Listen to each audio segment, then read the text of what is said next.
When it comes to prepping these tomatoes, I'm just going to half them.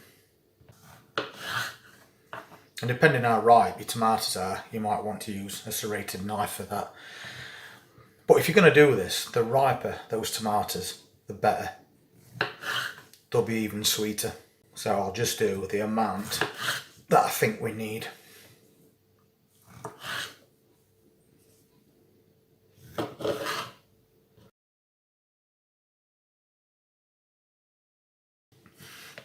You don't have to use Italian plum tomatoes for this. You can use any type of tomato.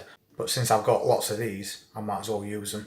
When I've done that, I want to get these seeds out. So I'm just going to carefully pop them in this bowl of water and push away these seeds. And that's that one done. So pretty easy to de-seed as well.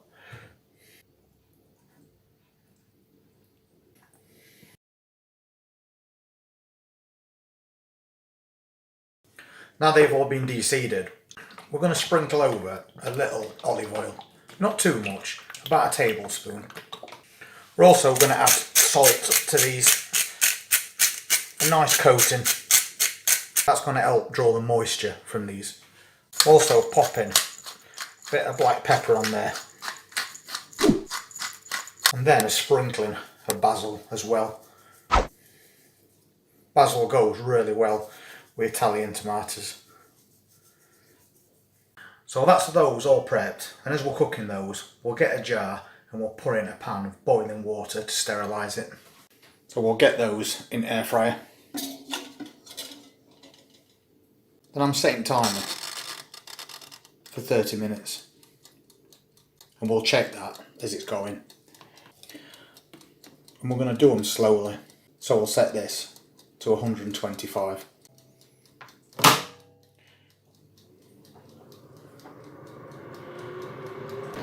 We'll check back on these quite soon.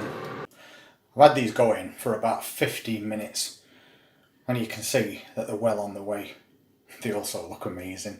So what we need to do now is just turn them. Just to get any moisture out, which is the purpose of what we're doing. We don't want any moisture left in these tomatoes. So, carefully burning my fingers, I'm going to flip them and then we'll put them back on for about another 10 minutes. And as you're doing that, always make sure that they're in a single layer and start them off cut side up like we did.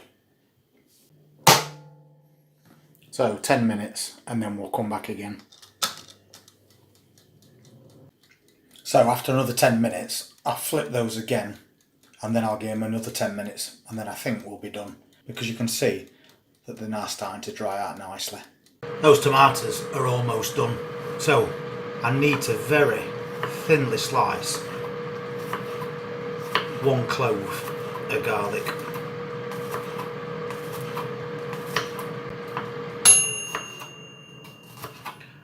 And that's timing for you. You can see we've got some really nice thin slices of garlic there. We also grow our own garlic, so that's a bonus. And his jar has now been sterilised. And as you can see, these tomatoes are now done. We've cooked these slow to get rid of the excess moisture from these, which is the whole point of doing it. So now they'll store for a lot longer. I'm going to let them cool down before we jar them. They look amazing. And if you notice, they're dried, but they're not burnt, which is why we do them really slowly. So now we can add them to his jar, and we're going to put a few pieces of this thinly sliced garlic in the bottom of that jar. And then we'll add these tomatoes.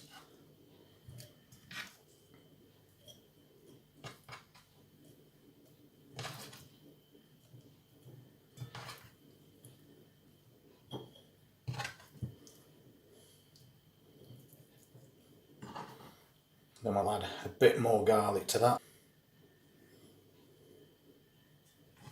And then the rest of these tomatoes. Just going to push them down a little bit. And all we need to do now is top this jar up with olive oil. And make sure all those tomatoes are covered. So I'll pop this lid on, and that's your homemade sun-dried tomatoes.